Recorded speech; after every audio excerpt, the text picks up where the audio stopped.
Bumper offer అంటూ chicken 65 ఉడకబెట్టిన కోడిగుడ్లు ఉచితంగా వరంగల్లో పంపిణీ చేశారు. వరంగల్ 39వ డివిజన్ జన్మభూమి జంక్షన్ లో వెంకాబాండ నెక్క ఆధ్వర్యంలో సాయిరాం చికెన్ సెంటర్ వద్ద చికెన్ మేళాలో చికెన్ 65 బాయిల్డ్ ఎగ్స్ ఉచితంగా పంపిణీ కార్యక్రమం జరిగింది. ఈ ఆఫర్ విషయం తెలిసిన స్థానికులు బారులు తీరడం జరిగింది.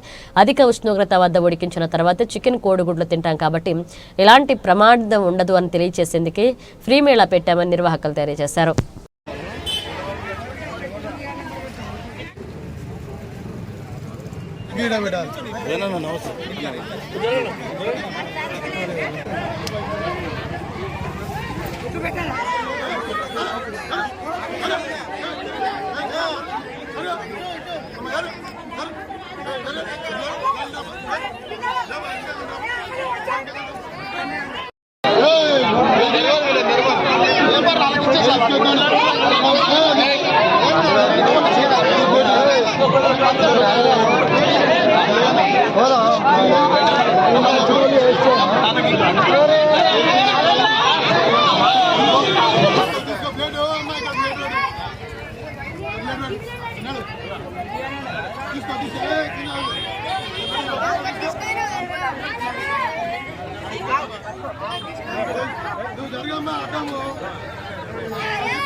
తెలియజేయనిది ఏమనగా మనకు ఈ వారం 10 రోజుల నుంచి చికెన్ పై మన సామాజిక మాధ్యమాల్లో వచ్చిన అపోహల వల్ల ప్రజలు ఈ మధ్య చికెన్ తినడమే బంద్ చేసింది. దానికి అనుగుణంగా మనం వెంకటేశ్వర హ్యాచరీస్ ప్రైవేట్ లిమిటెడ్ మరియు నెక్ ఆధ్వర్యంలో ఈ వారం 10 రోజుల్లో తెలంగాణ వ్యాప్తంగా 200 ప్లేసుల్లో చికెన్ మేళా నిర్వహించడం జరుగుతున్నది. అందులో భాగంగానే మన వరంగల్ టౌన్లో సాయిరాం చికెన్ సెంటర్ దగ్గర ఈరోజు మన వెంకాప్ చికెన్ తరఫున చికెన్ మేళా నిర్వహించడం జరిగినది. ప్రజలకు ముఖ్యంగా తెలియజేయన్నది ఏమన్నా కదా, సామాజిక మాధ్యమాల్లో వచ్చిన అసత్య ప్రచారాల వల్ల మీరు చికెన్ తినడం బంద్ చేయకండి. మేజర్గా మన భారతీయ కండిషన్ ప్రకారం మనము బాయిల్డ్ చికెన్ అండ్ ఎగ్సే తింటాము. హాఫ్ బాయిల్ తినం కాబట్టి 70 డిగ్రీల కంటే ఎక్కువ ఉష్ణోగ్రత గల చికెన్ తింటే ఎలాంటి వైరస్లు ఉన్నా చనిపోతాయి. కాబట్టి ఇలాంటి అపోహలు నమ్మకుండా నిరభ్యంతరంగా మనం చికెన్ అండ్ ఎగ్స్ తినొచ్చు.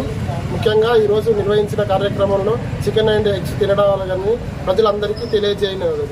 కరోనా టైంలో చాలామంది చికెన్కు ఎగబడేసరికి అప్పుడు చికెన్ తింటేనే కరోనా పోయింది. అలాంటి టైంలో ఇప్పుడు కూడా అదే బర్డ్ ఫ్లూ అనేది కానీ ఎలాంటి వైరస్ అనేది లేదు మన తెలంగాణలో.